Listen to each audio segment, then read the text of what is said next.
Dear colleagues, ladies and gentlemen, overall, I join what has been said here by today's participants in the negotiations.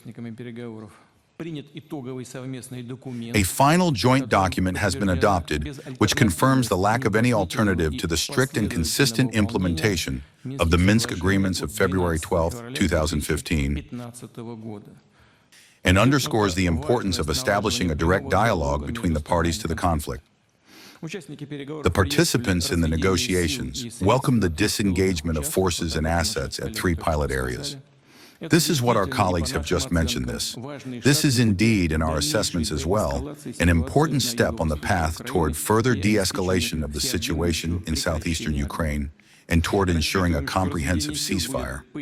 We expect that the disengagement of forces will be continued in stages, and that demining and defortification work will be carried out in the withdrawal areas. It is also necessary to synchronize the process of achieving a truce with the implementation in Ukraine of the political reforms provided for by the Minsk Agreements.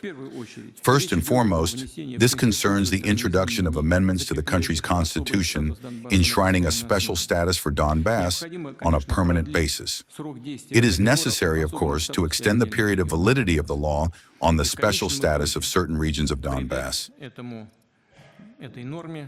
and ultimately to give this provision a permanent character, as provided for in the Minsk Agreements that I mentioned at the beginning, to begin work on introducing amendments to its text, primarily those related to the implementation of the so-called Steinmeier formula. It is also necessary not to delay the fulfillment of other obligations, namely amnesty and a legislative ban on the criminal prosecution of persons who participated in the events in the southeast of the country.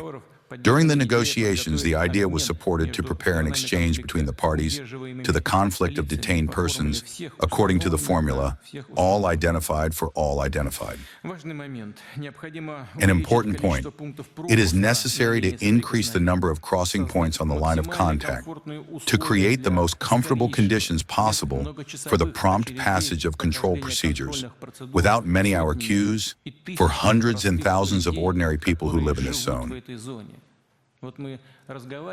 We are talking here about major projects and about humanitarian issues.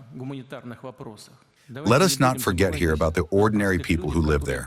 And all our agreements should contribute to improving their lives, not sometime in the future, but now. Ultimately, I believe, and this is how we assess it, that the work was very useful. I would like to thank President Macron for his initiative, for the fact that both he and the Chancellor of the Federal Republic of Germany devote so much attention to this issue, which, as it were, does not fall within the direct scope of their responsibilities, but they proceed from the understanding that this is important for all of us, for Ukraine, for Russia, and indeed for our neighbors in Europe. We are very grateful to them for the fact that they devote so much attention to this and apply so much effort in order to achieve a final settlement. For its part, Russia will do everything in order to make its feasible contribution to this work. Thank you for your attention.